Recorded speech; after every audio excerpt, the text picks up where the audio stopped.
ব্রেইনের মধ্যে দুই রকমের নিউরন আছে। কয় রকমের? দুই রকম। আমার এটা ডান হাত না, এটা কি হাত? এরকম দুই রকমের নিউরন আছে। এক রকমের নিউরন আমি যদি ভালো চিন্তা করি সেটাতে সে হেল্প করবে, শুনতেছি। আরেক রকমের নিউরন আমি যদি খারাপ চিন্তা করি সেটাতে সে হেল্প করবে। তার মানে আমি যেরকম চিন্তা করবো সে সেরকম করে কাজ করবে। তাহলে আমি যদি চিন্তা করি যে আমার ব্রেন অসাধারণ, তাহলে ভালো পক্ষের যে নিউরন সেটা হচ্ছে তোমাকে সফল করার জন্য সে পজিটিভলি কাজ করবে।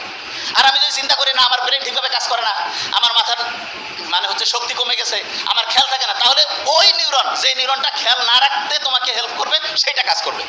তাহলে আল্লাহ যে সবসময় ইসলাম যে বলছে যে তুমি সবসময় ভালো চিন্তা করো, ভালো কথা বলো, ভালো উপদেশ দাও, এইটাতে আমাদের কি পজিটিভ ভালো কাজ করে, সেই নিউরনগুলো কাজ করে না খারাপ কাজ করে? সেটা কোনটা?